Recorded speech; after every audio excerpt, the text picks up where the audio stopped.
update. Today is Friday, September the 27th.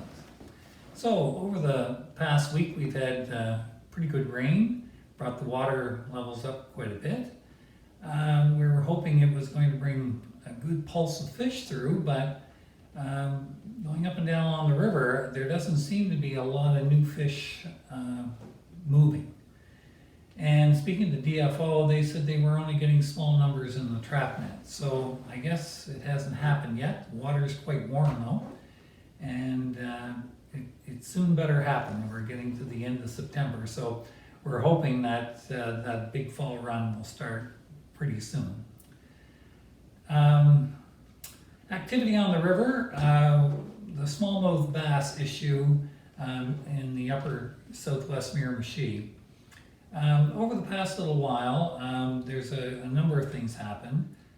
Quotum, our First Nations partners, along with ourselves and the Atlantic Salmon Federation, electrofished up there last week. And so what we did is where Miramichi Lake drains into the southwest Miramichi, that stretch of water is called Lake Brook. So we electrofished the upper end of it and the lower end of it. We didn't do it all. It's quite an effort. We did find 8 one-year-old smallmouth bass in the upper stretch of Lake Brook. And in the lower section of Lake Brook, we didn't find any. So it's obvious fish are leaking through the barrier that DFO has at the outlet of the lake. Along with that, there's been a fair bit of work done in the lower part. So the eDNA work, which we have the results back from, shows the presence of smallmouth bass in that McKeel Brook area, which is 4 or 5 kilometers below Lake Brook. So immediately below Lake Brook, it's all negative. There's nothing there. Above the outlet of Lake Brook, it's negative.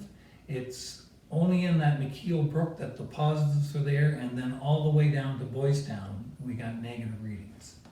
So it looks like there's a few bass in the McKeel Brook area. So this week, DFO is there today.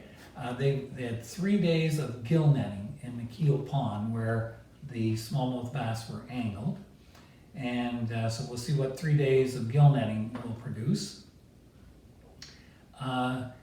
On Monday, DFO is going to go in and do Lake Brook again with the electrofisher to see if what more can be found. But the big thing is that in the southwest Miramichi, they're going to get their Coast Guard helicopter to airlift an electrofishing boat. And so this is a fairly big boat and can only operate in the deeper water, which is good because this is where our backpack electrofisher units won't work. So the electrofishing boat is meant to do deeper water. So what they'll do is put it in some of these slow water deep sections and they'll electrofish, see if they catch any smallmouth, pick it up and move it to another slow water area. So that will be the exercise. Apparently some modifications have to be made to the boat for the helicopter to lift it. So I'm not sure when that will happen, probably a couple of weeks' time. So there is activities going on, and hopefully we can, those few that are in that southwest Miramichi, we can put a dent in that population. Certainly for a lot of us, our big event is coming up next week on Thursday, October the 3rd, which is our Fredericton dinner.